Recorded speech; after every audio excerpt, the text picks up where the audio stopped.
Welcome back to the channel, everyone. Today, we're tackling one of the most critical skills in tournament poker, which is navigating ICM spots at the final table.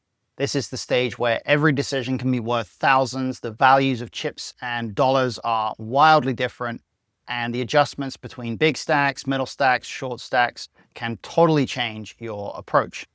You're going to see me working through these ideas with a student in a real coaching session. And as you watch, think about how you might handle some of these spots in your own game. And of course, if something sparks a question, then throw it in the comments and I'll be checking in. I'll be happy to clarify and answer any questions that you might have. So have you had much chance to play this week? Yeah, a little bit. Okay, I think I've got something I wanna jump in on a little bit. sure. Final Table ICM Fire away. spots. Okay, Something I've noticed about, so I've been making more final tables lately, which has been nice, especially because with such cool. small fields, Yep. a lot of those final tables are, top 7 spots Mm-hmm. payout. But something I've noticed that's been a consistent problem has been my play. I'm perfectly fine 9-handed, 8-handed, 7-handed. Okay. And I'm fine when I get heads up. Okay. But like I'm pretty okay 6-handed, but like 3, 4, and 5-handed is where like my game just goes dark for some reason. Interesting. I don't know how to open. I don't know how to properly defend out of position. It just seems like Okay. that tight area where those pay jumps really do start to get Mm-hmm. bigger and the stacks are still relatively small. Like most of the time when I get into that spot, the average stack size is like 13 or 14 bigs. Sure. Okay. So we're looking really at focusing on some short stacked, short-handed scenarios, I guess, right? And you're playing big blind ante exclusively. Is that Yes. accurate in this situation? Okay, Yep. cool.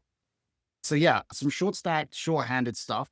I think the best tool, or one of the best tools for that, is we can use the Octopi Poker Vault, because the thing about a lot of the GTO Wizard sims is that their short-handed sims are not run with big blind ante, which Right. means that you're going to get a lot of ranges that are kind of out of whack because they're run with online antes and starting pot sizes are so much smaller. And that kind of throws a lot of stuff off a little bit. And live big blind ante short-handed ranges do look pretty different. They definitely look a little bit out there. So what we can do is we can try to find a few examples of some short-handed sims to look at and some short-handed situations. So let me bring up a screen share. And it should be right there. So I'm going to start by searching everything between 3 and 5 players. Right. So we're going to go right there. Average stack. We're going to go everything basically like less than 25 bigs. Right. We want some pretty shallow stacked stuff. And there's a few different kinds of things we can consider here, but we basically are only really going to want to look at just pre-flop fundamentals, just a few broad strokes of, some of these types of spots, right? So let's take a look at some 5-handed situations first, actually. Let's focus on the 5-handed. And, we've got short average stacks. So what we want really is to start out by having a bit of a sense of, first of all, what the risk premiums are going to be like for a given spot. And then second of all, what the strategies are going to be like based on those risk premiums. So let's look at this hand. This specific hand looks like it's from a PokerGO event. We've got 5 left. We've got 2 really short stacks here, right? We've got Adrian Mateos, Joseph Chong, both have, we've got 7 big blinds. We've got 5 big blinds there. We've got 2 middle stacks and then a big chip leader. So pretty good rule of thumb here is that when we have an uneven stack distribution, ICM impacts and risk premiums are going to go up, right? So the decent rule of thumb is that stack distributions work the inverse way to payouts, in the sense that when the pay structure is flat, the risk premiums and the ICM impacts go up like a satellite. When the pay structure is top heavy or steeper, the risk premiums go down. For stack distributions, it's the inverse. So when the stack distributions are uneven, when you've got bigger stacks and shallower stacks, and maybe one really short stack, one really big stack, something like that, that's going to increase the risk premiums because everybody has to kind of wait out the short stack and one guy has much more equity than the others. And then when the stack distribution is flatter, you're going to start to see slightly lower risk premiums overall because the upside of winning chips and capturing the chip lead is going to have a bigger impact on a player's overall tournament EV for the most part. So that's kind of the way to look at it. And you can also you can almost have it on like two axes where it's like, if the payouts are really flat and the stack distribution is really lopsided, then there's going to be extreme ICM. And if the payouts are really top heavy and the stack size is really flat, then it becomes like, it's almost like playing a chip EV sit and go, right? If you were playing winner take all sit and go and you just all start out with the same stack, then clearly there's no ICM at all because the payouts are 100% for the winner take all and stack distribution starts exactly equal, right? So think of it that way, that stack distribution has the inverse impact to payouts. Now in this spot, we've got a pretty broad stack distribution. We've got Foxen with all the chips, Peters and Winter in the middle, Mateos and Chong kind of at the bottom. And the risk premiums are correspondingly pretty intense for some of the players. If you look at cutoff here, which is Sean Winter versus the chip leader versus Foxen, he has a 20% risk premium. So he's like forced to play super tight, right? And then you've got same thing for Peters. He's forced to play super tight. Even Peters against Winter, there's a 15% premium there for Peters against Winter because he has to, he's covered by Winter right here. And then the two short stacks, look at where their premiums are, right? Hijack Mateos, he has some pretty high premiums against the other stacks that cover him, 10%, 10%, 13%. Not astronomical, by the way, not astronomical. He's not under as much pressure as the middle stacks are, but he does have some fairly high premiums. And then Chong in the small blind actually has a very low premium against Mateos. So Mateos and Chong, like they both have kind of a surprisingly low premium against each other. And the reason for that is that when you're a short stack and you take chips away from another short stack, you are basically, you're kind of turning them into an even shorter stack. So like if Chong were to double through Mateos here, not only does Chong double up and go to 10 big blinds, but Mateos goes down to 2.5 big blinds. And that does a ton for Chong's EV. But if Chong doubles through Foxen only goes down to 47 and Chong doubles up to 10, but Mateos is still hanging around on 7.5. So Chong doubling through Foxen has significantly less impact than Chong doubling through Mateos. And that's kind of what's happening here. It's not so much that the downside of winning chips, the downside of losing chips is changing. In fact, who you gain chips from matters a lot in these situations. So Chong against Foxen has a 10.1% risk premium, but he only has a 3.4 against Mateos because switching places with Mateos matters a lot, but doubling up through Foxen doesn't matter much at all. Does that make sense? Right. Yeah, that makes sense. Cool. So that's one of the dynamics that we have to kind of be mindful of here. And based on that, let's now look at what the actual sim is going to tell us. So let's go view full sim. Payouts here are going to just be fairly standard PokerGO payouts, not really going to be too much we can say about them. If we look at, first of all, we'll just kind of take note of the short stack strategies here. Mateos is the second shortest stack, and he is still able to play a decent amount of shots here, right? He doesn't have to be crazy, crazy tight because he does have this reasonably high risk premium across the board, but it's not astronomical, right? It's not at that 20% level. It's not at the point where he's absolutely screwed if he gets all in, right? Because especially if he gets all in against one of the stacks, like if he doubles through Winter or if he doubles through Peters, especially, he now has like 17 bigs and Peters is going to have like 12. So it puts Mateos in an even better spot. So he's not in that bad of shape. And he does have the ability to play plenty of shoves. He's got a tiny min raise range, which is exactly aces and then a couple of like random ace blocker bluffs. But, it's not even really necessary to actually have that range. It's just going to exactly be aces and some bluffs. If we look at the next strategy for Winter, interestingly, he has some shoves here. And this is kind of where it gets a bit weird, right? Winter actually does have a few hands that are kind of mixing shoves, even as the 24 big blind stack here. And this is where it's a little counterintuitive, but a good portion of it is that if Winter min raises here, he is going to get shoved on a ton by a lot of other players.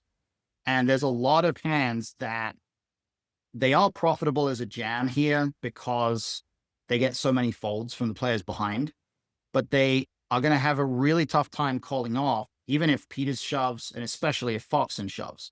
Because if we look at, let's say, what happens when Winter min raises, if Winter min raises and Peters shoves, which is not going to happen that often, but it might happen sometimes, then Winter can only call off with jacks plus and ace king. And ace king off is not even making that much by calling here. And if everybody folds to Foxen and Foxen jams, which actually Foxen isn't, he doesn't even need to jam really at all here. But if he does, Winter is still, well, okay. So now he's kind of forced to call off like, oh, wait, is that? Doesn't make, that's weird. It doesn't make sense. At the all in, this should be showing call, not all in here because he's already at risk, right? So that's like, Right. it should be green. Never mind. He's only able to call off tens plus, stuff like ace to ace queen is like mixing folds against the jam from Foxen. Basically, he's just so vulnerable against the jam that there are certain specific hands that have some incentive to just shove and get maximum folds. But look at his overall VPIP. I mean, he's in the cutoff, but he's only playing 20% of hands, right? So he's playing very tight overall just because his risk premium against Foxen is so significant. And if we fold it to Peters, similar thing with Peters, except he's on the button now, and he just has a ton of incentive to kind of shut Foxen out of the pot as well, right? Foxen's risk premium against Peters is only 3.5%. So there's not that much folding that Foxen has to do.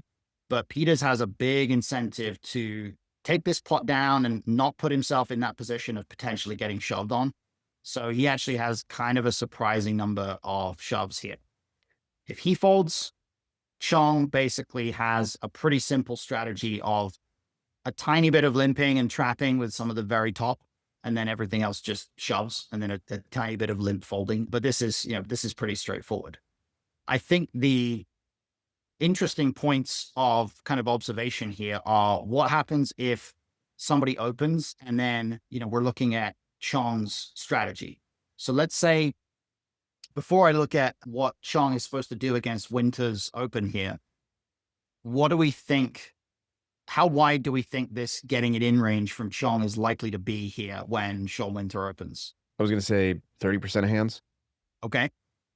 So what's like the bottom there? What's like the weakest hands we think we're getting it in with? King 9 suited.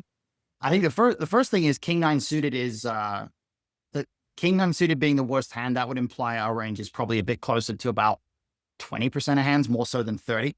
The other thing that I would say here that's quite important is if Winter's opening range is only 20% of hands or even 15% of hands, right? Because he's shoving some as well. It's kind of difficult for Chong to be getting it in that wide, right? So in fact, if we look at the get it in range, look how tight it is, right? There's actually a tiny bit of like weird flatting here, which doesn't make a lot of sense, but it's probably just like flatting and then it's going to get it all in on the flop. And if Foxen happens to re-raise and they get it all in, then Chong's going to fold. But look how tight it is, right? 10% of hands he's getting it in with, basically. And it's all because the possibility of folding and allowing some kind of action to occur behind when Foxen gets involved in the pot, that's pretty significant. Every time Chong folds here, there's some frequency that Winter and Foxen are going to get it all in against each other. And when that happens, it's a massive boost for Chong's EV. And that in itself creates a really big incentive for him to be very tight with the range of hands that he gets it in with. So one of the things about shorthanded play when the risk premiums get pretty intense like this is that these short stacks, they can get it in. Like, it's funny. It's like you can get it in fairly wide when there's no action ahead of you.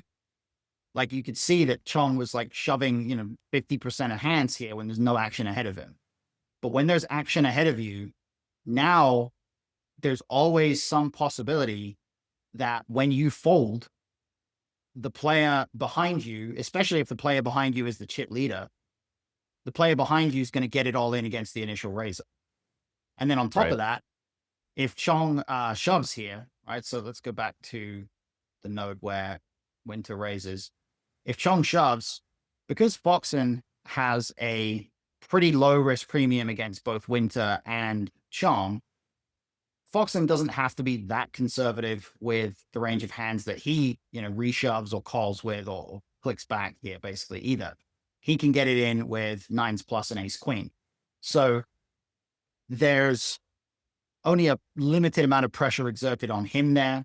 And the pressure that does exist is really mostly just coming from the fact that Chong's range is pretty tight to begin with and not from actual ICM. So in general, there's a lot of incentive for Chong to be pretty tight here. And as the short stack, that's going to be fairly consistent here. Does that make sense? Yeah. Yeah. Cool. So being very conservative when there's action ahead is certainly a thing to be taking note of. Now, here's another interesting strat to be aware of. Look at what Peters is doing versus Winter here. We've got 25 bigs or 24 bigs versus about 20 or 21 bigs. And this is the strategy. Peters doesn't have any flat calls. He only plays small 3-bets, shoves, and folds. Why do we think he has no flat calls here? What do you think is creating that factor? It's probably got something to do with the fact that he's got two short stacks behind him. So, Well, Peters in this case only has one short stack, and then he has the chip leader behind it. oh, right, that's all because Mateus folded. Mhm.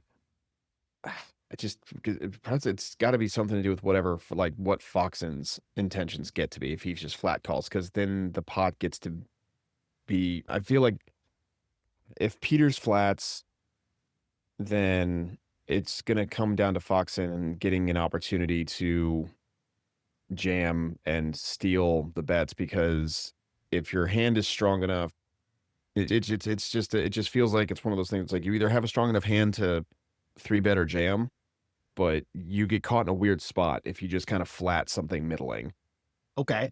I think you're along the right lines, but I think there's a couple of sort of missing ingredients there. The presence of Foxen is certainly a factor here for sure. The fact that the big blind is the chip leader.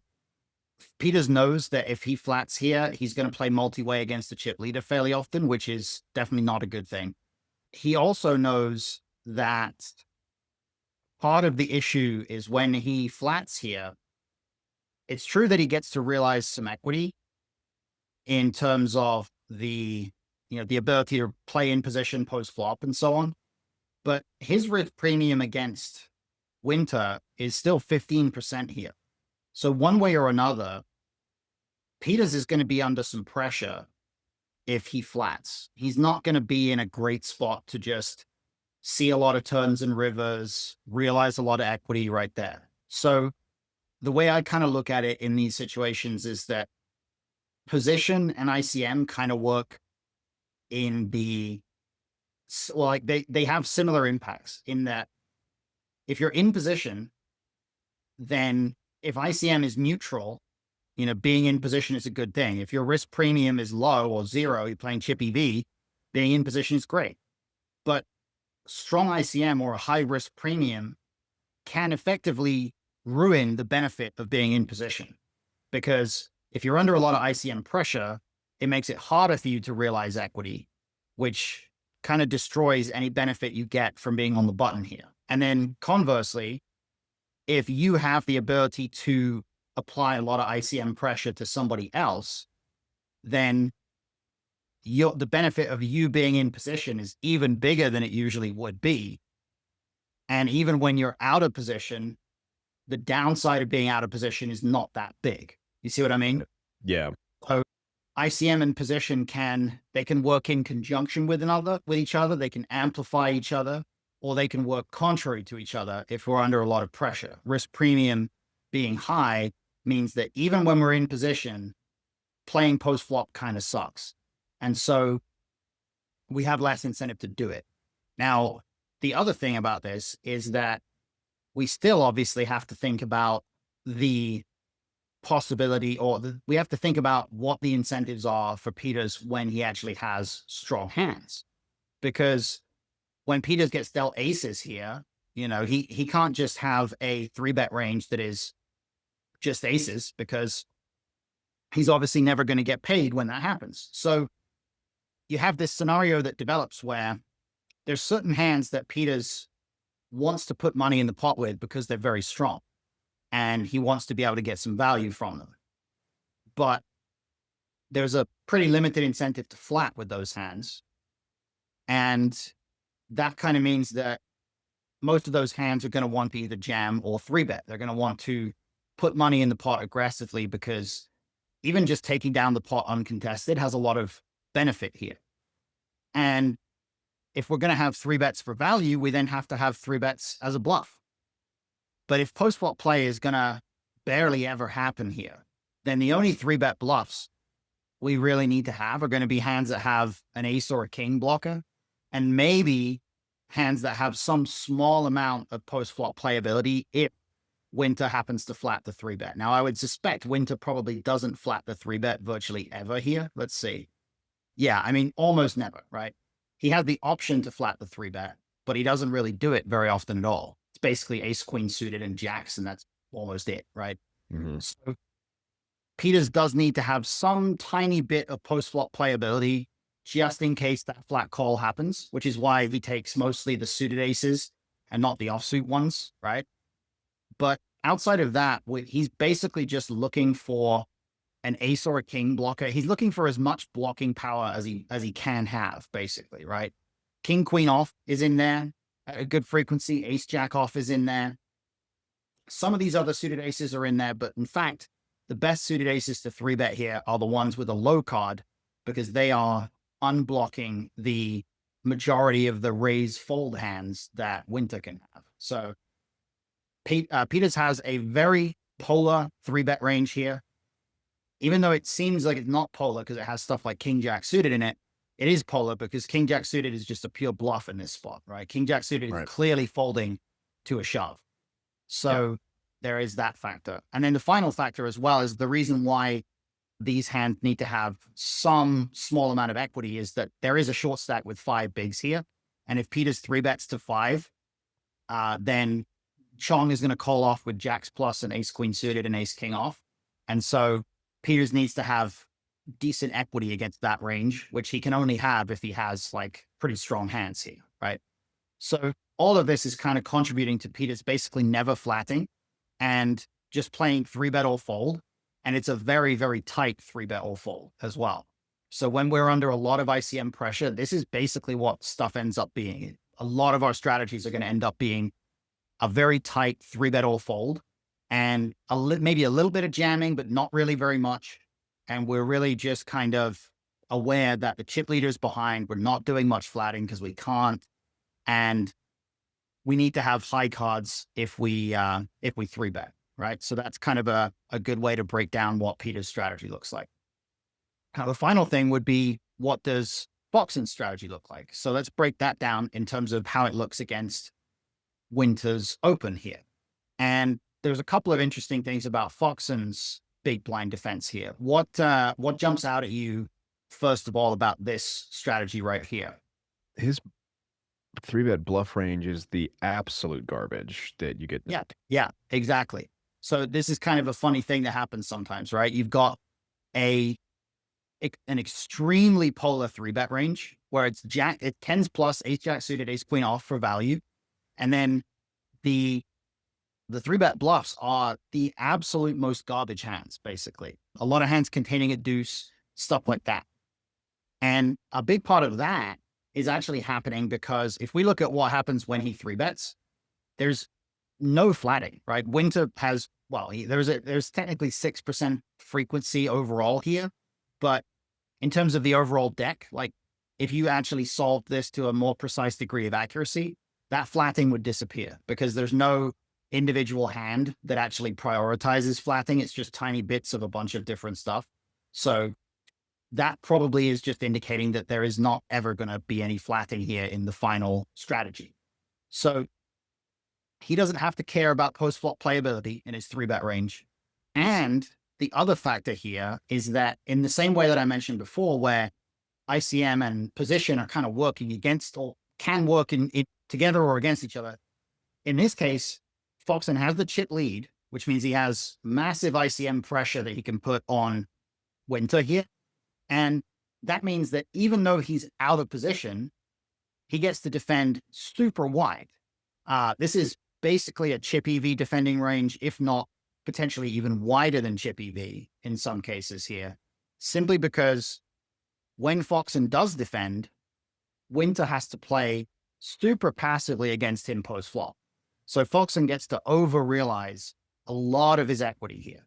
He gets to apply tons of pressure post flop, put Winter in tough spots. And there's a lot of hands that if Foxen didn't have the chip lead, if he didn't have a big stack here, he would not really want to defend certain things like maybe some of the 6-3 off, the queen 4 off stuff. If there was any kind of ICM pressure on him, he might fold those hands. He probably would fold those hands sometimes here.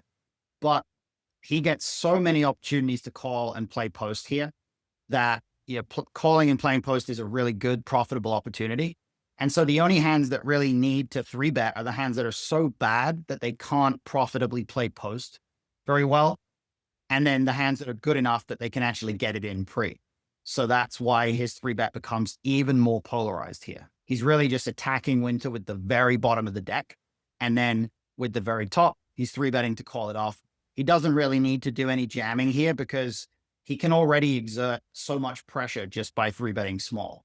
And that's kind of an important thing here about having a chip lead quite often is that if 3-betting small can put a ton of pressure on your opponent, then you don't really need to jam in a lot of cases. So that's kind of how this one's breaking down. Does that all make sense? Yeah, that makes sense. Cool. So let's go back and let's now find one with a bit more of an even distribution of stacks here. Let's see, you've got a lot of 5-handed spots. Maybe we can find a 4-handed one that has kind of an even distribution. That's not so even. The 4-handed. Okay. Oh, that's not right. There's like one big chip leader in both of those spots. It's funny because real tournaments just so frequently produce situations where there's like a clear chip leader, right? Like this one is like the closest, or maybe this one, 17, 23, 16, and 14. Okay, that's probably pretty good. Let's check this one out. Pre-flop sim. All right, what do we got? Who have we got in this one? Related hand. Okay. So this one is Masato, Nick Seward, Neil Warren, who I don't know, and Blake. I don't know how to say that name. Bodges or something. I don't know. So we've got 12, we've got 17, we've got 23, and we've got 16 or so. Let's take a look at the pre-flop sim. Let's go view full sim. So 4-handed now. And again, there's a couple of things to consider here, right? In terms of risk premiums, you can kind of see already the premiums have leveled out quite a bit, right? Everybody has kind of a medium premium against everybody else. You don't have this situation where some people have really low premiums against each other. Some people have really high. Everything is between 5% and just over 10% here, right? So this is a lot more reflective of the stacks being relatively even. And when that's the case, when the stack distribution is more even, you tend to get strategies that look perhaps just a little bit more quote unquote normal in the sense that they look a bit more like what you would expect that strategy from that position to look like, right? So you look at this cutoff strategy, 17 bigs, medium risk premium against all 3 players behind. 17 bigs, shoving with some suited broadways and some strong offsuit aces from the cutoff, and then raising 2 big blinds with, a lot of these other hands. that makes sense, right? That's a very logical, that's kind of close to a chip EV strategy. It's not chip EV here because we're still only opening like 24% a hand, but it's it's chip EV but tighter because Right. that medium risk premium strategies tend to look like. So this is a good representation that when the stacks are more even like this, our strategy doesn't tend to deviate quite as much. And I think there's a lot of misconceptions about that because people tend to think when stacks are close together, that means there's more ICM. People tend to think like everyone has the same chips, everyone's just like waiting each other out. But in fact, it has the inverse effect. Stacks being very similar means that even though everybody might have a medium kind of risk premium like they do here, nobody's really waiting anybody out because there's a big benefit to acquiring more chips and becoming the chip leader. Right. And that's going to be exacerbated if the structure is more top heavy as well. So that's also noteworthy. And you can see that the solver has the option to make it 2.5 here as well. It's not using that. So it's not really using any large open sizes. We're just going 2x. There will occasionally be spots where larger open sizes can make sense, but a lot of the time it's going to be when the risk premium is a bit more like unbalanced towards one direction or another.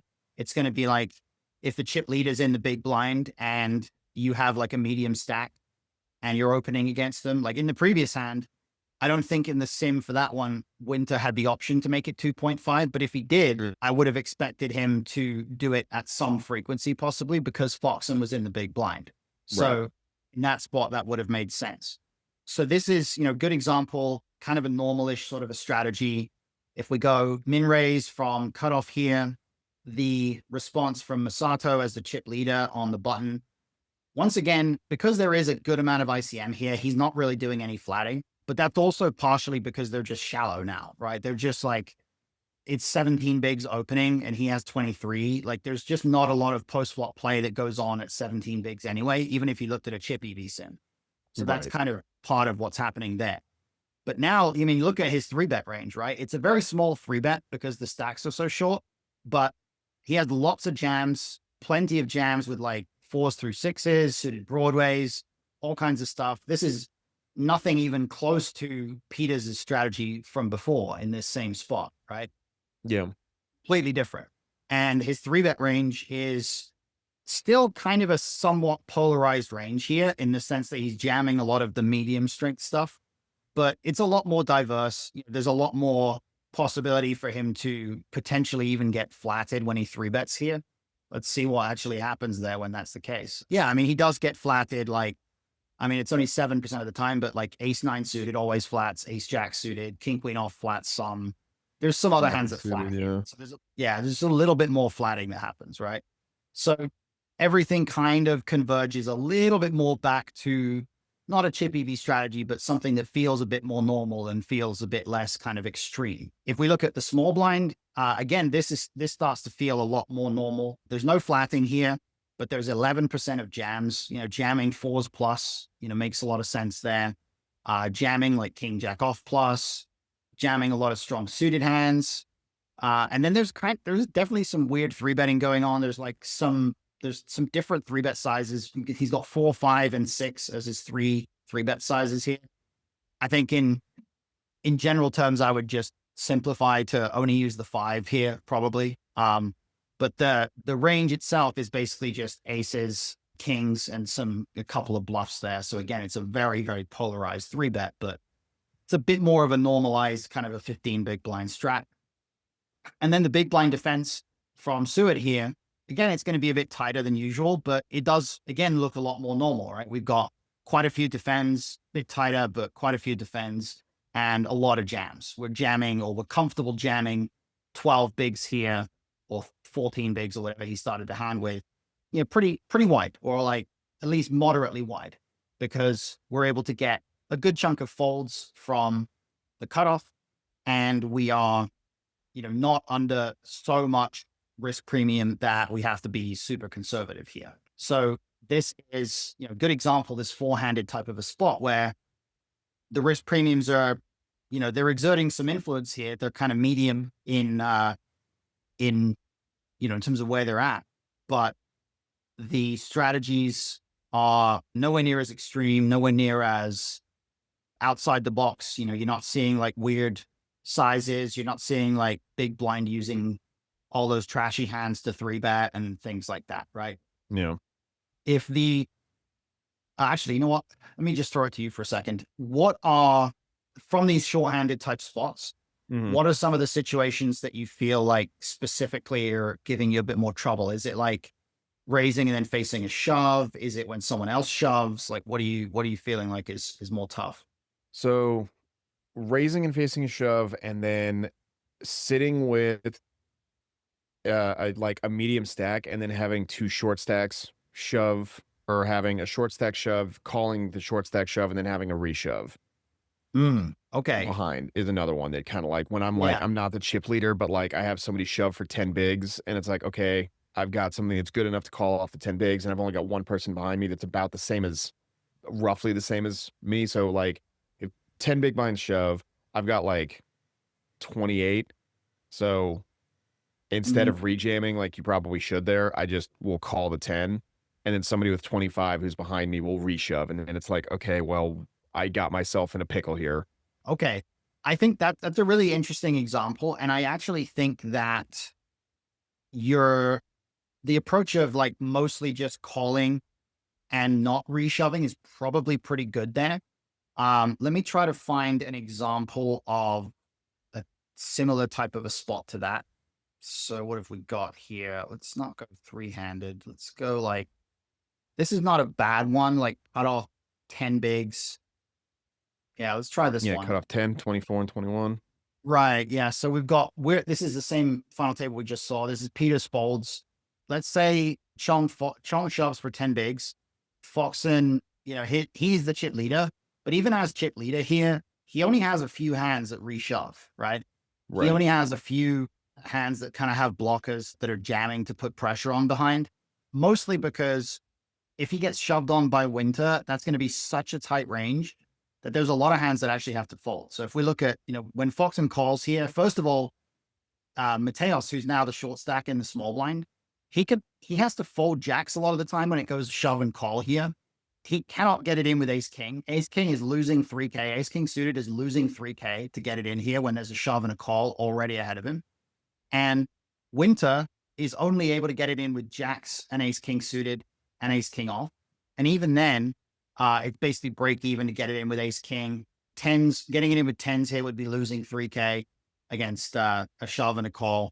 And the only reason why they can actually jam some of these hands is because when he shoves and it gets back around to Foxen, even though Foxen is getting like 3.5 to 1 almost here, ace queen off is a fold. Tens is mixing folds. Nines is mostly fold. So it comes down to the ranges are just so tight compared to normal. And especially the range of the player that's reshoving is so tight Mm. that even getting a really good price, a hand like, middle pocket pair for Foxen here is a fold because he's in better shape letting these two play it out and letting Chong probably bust at a pretty good frequency compared to taking that additional 13 big blinds of risk here. And when he loses, which is going to be at a high frequency, he now goes down to 29 bigs. And Right. one of these players is going to be potentially much deeper. Like Winter could be much deeper if he wins the pot. And even if Foxen like wins the side pot and loses to Chong or something like that, there's not a lot of great things that happen there because he can kind of win this pot and then loot, like he can win 13 bigs from, let me try to figure this out. He can win 23 bigs from Winter, but lose 10 to Chong. So he only wins 13 bigs in the end. So it's pretty awkward. It comes down to when the ranges actually go in here, when it goes shove, call, reshove, Hmm. the reshove is so tight that the second call is mostly just stuff that's trapping. And then there's like a mix of like pocket sixes here, but it's making like $70 in a 10K buy-in. So it doesn't really Right. matter. So it's sort of like if you just play call or fold here, you're probably going to be fine. And then the general rule of thumb here would be that the stuff that actually calls off the second time is the stuff where you're very confident that specifically the second shoving player can have worse, right? So in this case, the pure call offs for Foxen are jacks plus ace king in this situation. And that's because if you look at Winter's range, jacks plus an ace king is basically Winter's range. So Right. even though we can't technically have tens, the slight overlay from Chong being in the pot is enough for Foxen to call jacks plus an ace king. Foxen doesn't really call tens very much because Winter can never really be up against the other tens or against nines or anything like that. So Foxen actually played pretty tight when it goes, he calls and then Winter reshoves here, even from the chip lead, because, risking half of his stack as the chip leader, that's not that big of a deal, but the ranges that he's actually up against are really tight. And it's just really hard to have much equity when one of the ranges is only jacks plus ace king suited and half of ace king off. So that's what I would focus on. I would focus on, in particular, the range of the second player that reshoved, because in most cases, that's going to be really tight. And that means we just have to do a ton of folding, even when we are the chip leader. And if we're not the chip leader, probably going to have to do even more folding. Got it. Well, That makes it's sense? interesting yep, that actually showed me a leak and a leak there that I thought was not a leak. Apparently it is. Cool. Fair Um, enough. Yeah. because in Winter's position here, I've had a number of times where I've just identified that the chip leader calling has been kind of just calling is naturally a weak action. Mhm. So I would reshove something like King Queen suited, knowing that half the time they're gonna fold like ace jack off, that they flat it out and Yeah. just ISO the big blind, or I isolate the small stack heads up. But apparently I'm not supposed Yeah. to be doing that. So I whoopsie. think that if you did have a scenario where you're very confident that the chip leader is never just calling with their strong stuff, then it might become a bit more viable to do that. But the part of the problem is that a lot of the time people will just call with aces, kings, like they will call with their trappy stuff quite frequently. So Mhm. yeah, I think you should be basically Very careful with that. whenever there's a player who's already all in against a Mhm. covering stack and the action's on you, because there's a guarantee that that player is going to be at risk if you fold, you have to be really tight. Right. There's not too many spots where you get to be wide there because of the fact that somebody's already all in. And this is a good example here, right? Let's say we take this other spot. This is the same final table. This is Peters with 10 in the hijack now. He shoves. Look at Chong's response. Even with 15 in the cutoff, Chong doesn't reshove very often. He actually mostly calls. He calls with his strong stuff, but he also calls with some stuff that may actually fold to future action. If Chong calls and then it's on Foxen, Foxen folds ace king suited most of the time. He always folds ace king off. He only gets it in with jacks plus. And then, now let's say it folds back around to Chong here. Chong actually does mostly fold pocket tens, or at least pocket tens is very, very close for him here. Right. Part of the reason would be that it would have something to do with the fact that if he does win this pot three ways, he basically busts Foxen as well. But let's see what happens if he calls and then Winter reshoves. Fold. Winter is jamming with tens plus an ace king here in the big blind. Okay, so if Winter rejams, Chong just never folds. That's interesting. What about, let's try it this way. So Peters shoves. Yeah, even Mateos here. Mateos has 11.2. Peters is shoving for 10.4. He doesn't reshove most of the time, or at least he kind of mixes reshoves and calls because it's basically the same, right? If he Right. calls, then, Winter obviously basically just shoving and there's You just never any call off for folds the rest of here. it, yeah. But like, he's not even making that much money with some of these hands. He's making like, what is it? What's the buy-in of this thing? There's 72K for fifth. And he's making, with ace jack off, he's making like 13K, calling off his last 1.4 big blinds here. It's not like super awesome to just be in that spot, Yeah. So I think there are not going to be, this is maybe a bit too much of an extreme spot where there's a call and he's only got 5 bigs behind. But if I could find another spot where, let's say there's this is a good example, right? So like a 4 big blind stack. This is actually this again, the same tournament. Let's say Chong shoves for 4 bigs here. Foxen does absolutely no reshoving in this situation. Foxen is second in chips on 27 in the cutoff, and Winter is in the small blind. Foxen has the option to call this 4 big blind shove or 3.75 big blind shove. And he also has kind of a click back raise to 9. And he also has a shove. And he only plays call or fold, right? Mhm. So there's no re-raising at all. And then, of course, Mateos here basically plays jam or fold. But if Mateos jams, let's say it folds back around to Foxen, yeah, look at this, right? It goes 3.75 big blind jam, call, 17 big blind rejam. So Foxen is now calling he's calling 13 bigs. He's getting almost exactly 2-1, basically. Bless you. He's getting almost exactly 2-1, but he's folding 9s. He's folding ace queen suited. He's folding ace queen off because Chong is already all in and he's guaranteed to be at risk against Mateos here. So even though Foxen covers both of them, he's making a lot of pretty tight folds because the benefit to him of the player already being all in is really significant. Does that make sense? Right. Yeah. Yeah. Cool. So his range, it's funny because his range for calling the initial shove isn't that tight, right? He's got like 5s in there, king jack suited's in there. But then once the actual reshove comes in, it's very tight. And if it goes like, if Mateos folds and then Winter does something like Winter reshoves here, Foxen, what does he call off with? Yeah, he folds ace king off most of the time, and he only calls jacks plus an ace king suited. So like, even though Winter is able to shove quite a bit, like he can jam some pocket 7s, some ace 10 suited, like stuff like this.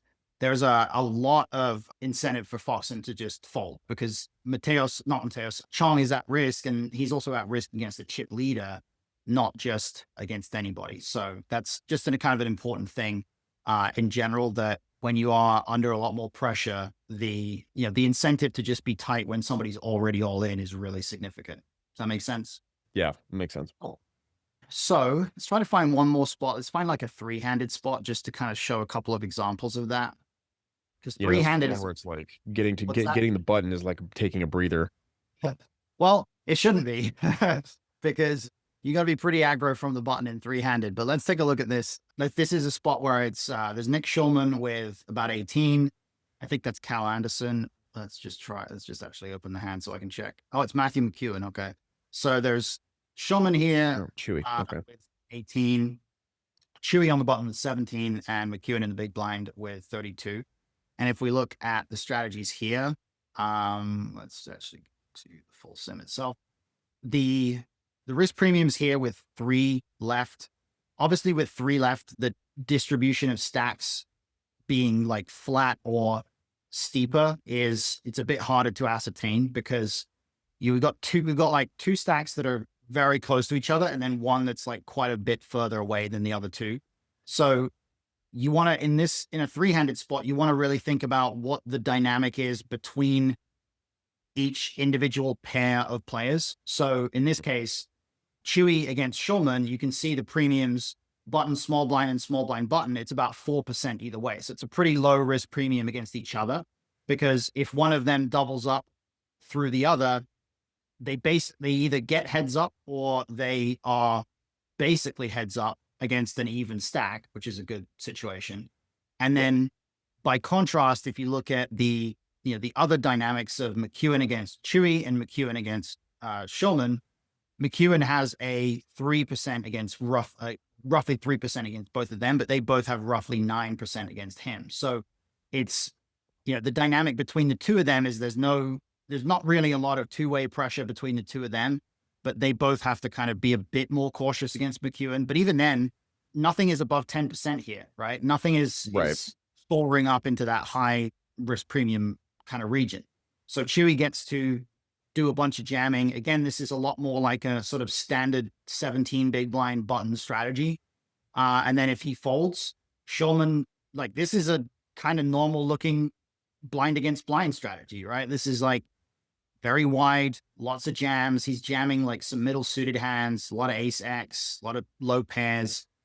He does have some non-all-in raises, but the sizing is kind of ambiguous here. We could basically just go with like 3 big blinds and that'd be fine. So he does a fair amount of limping. He's a bit tighter than he would be in chip EV because he does have some premium against the big blind, but not a massive one. So, he can play some hands here. He's got 9%, but that doesn't cripple him by any means. If we look at what McEwen is going to do against Chewy's open, or what Shulman's going to do against Chewy's open, rather, again, he doesn't really have much incentive to flat. And he's only doing a certain amount of jamming because 3-betting non-all-in gives him the chance to sometimes fold if it goes 3 ways. So like he can make it 6 and then potentially fold if he gets like 4-bet in this case, right? Mhm. So let's say McEwen does 4-bet. Say McEwen does 4-bet. Chewy only calls it off with 10s plus and ace king suited there. Say he calls off there, and now Shulman gets to fold everything except queens and just kind of let these two play it out. So that's partially why he's not really doing a lot of shoving in this case, because there's not a lot of need for him to put his whole stack in. Right. Generally, his strategy is going to look pretty reasonable. And then, if we look at what McEwen does against Chewy's open, you can kind of see, again, looks somewhat like we might expect. We've got some tiny 3-betting, not really a lot, and then some just like 5.4x, with 5.4 big blinds, which is pretty standard for big blind in this shallow stack formation. And there's a lot of jamming too. It's a lot of pairs. It's a lot of suited hands, some offsuit aces. So chip leader gets to be somewhat aggro, but not like crazy, not just going nuts and just applying a ton of pressure here. So it is there's a couple of instances where, as you can kind of see, there's a bit of pressure and a bit of desire for one player to kind of wait out the others. Like you can see Shulman not really wanting to do a lot of shoving there and having a lot of non-all-in 3-bets where he's kind of giving himself the chance to maybe get away if the opportunity arises. But loosely speaking, you can see there's very separate dynamics developing here in these 3-handed spots. And if we were to go to another spot, kind of see similar things. So this one's kind of interesting because this is like a much more extreme version of that one. It's 3 different players, so it's not the same tournament. But if you look at this, we've got Orpin with 51 big blinds, and then we've got Foxen and somebody else who I don't recognize with 15-ish. Foxen has 10, the other guy has 15. So here, it's kind of funny because the big blind he's almost playing chip EV against both other guys. Like he's got 1% premium against the button and less than 1% against Foxen. So he just gets to like play chip EV poker against these guys. But each of them, they now have, button has 15% risk premium against chip leader. And even Foxen has 11.6, being the shortest stack. So both of them are like forced to wait each other out. And this is the scenario that people think of when they think about that idea of like waiting for somebody else to bust. It's the scenario is when these two players both have a low risk premium against each other. You can see here, they like button against small blind is 1.5%. Small blind against button, 1.8%, right? They can play hands against each other all they want, but they both have a really low incentive to play hands against the chip leader. And it's all to do with what I mentioned earlier about how the chip leader's chips are basically less valuable. Like winning chips off of the chip leader doesn't help you that much, but winning chips off of the other short stack helps you quite a bit. So in this specific scenario or this specific setup, Foxen and this other guy, whoever he is, they can play a lot of hands against each other. They can go pretty hard against each other, but they both have to stay out of Orpin's way. It's a very interesting dynamic, and that plenty of spots like this exist. But if you were to equal out the stacks a little bit, Orpin had fewer chips. Both these guys had more chips. The desire to kind of stay out of Orpin's way would kind of go away, but they would also not be able to go quite so hard against each other. That dynamic of them both having very low premiums against each other would also start to disappear. Premiums would change in various different directions. So there's obviously a lot to think about, but you want to kind of just conceptualize it as the premiums are either going to go up or they're going to go down in various different dynamics. And when something is more on the kind of extreme side, when you see a dynamic where there's an extreme short stack or an extreme big stack and everybody else is much shorter or something like that, that changes the parameters quite a bit. But in fact, when it comes to situations where the stacks are somewhat evened out, it's quite easy to kind of overestimate how much of an actual ICM effect or how much risk premium really exists. And I think players are pretty commonly guilty of that and they're playing quite tight in situations where stacks are even. And maybe they're even playing a bit too loose in situations where stacks are uneven and the premiums are really high. That might be something you see in your games. Does that feel like it applies? It applies to me, honestly. Like, Okay. Fair enough. Yeah. I will openly admit that, like, when I'll still be thinking in terms of chip PV when I've got like 10 big blinds three-handed. And so Okay. I'll have that shoving range in my brain when I need to be tighter. I need to be tighter than that.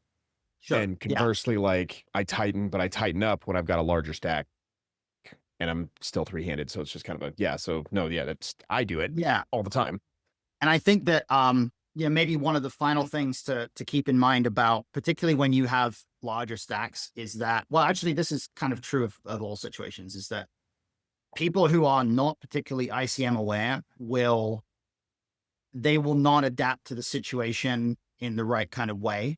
And so they will not, like, if there's a situation where there's a lot of risk premium on them, they will probably be too wide in a situation where there's a lot of risk premium on them, but they'll probably be too tight in a situation where there's not as much risk premium on them. They're going to overestimate how tight they have to be in certain spots as well. So what that means is that if we're the chip leader, then there are going to be some players who they're supposed to fold a lot, but they won't. And then there are going to be some players who they're supposed to be quite loose, but they won't. And so it all comes back to having that adaptable idea of, where your opponents are going to be in relation to where they're supposed to be. But I think for the most part, the starting point is identifying what the dynamics are, what the risk premiums are, and who's pressuring who, how much pressure there really is, how much is being exerted by whom. And then you kind of go from there, right? Because it's really hard to apply any kind of blanket rules because of how different every situation is. And that's part of why I love tournaments, because you look at any final table, like we've got all these different final tables in the library here. Every single situation is different, right? There's no identical stack setups and situations. So you just have to understand in a dynamic way how some of these spots are playing out. Yeah, no, that makes sense.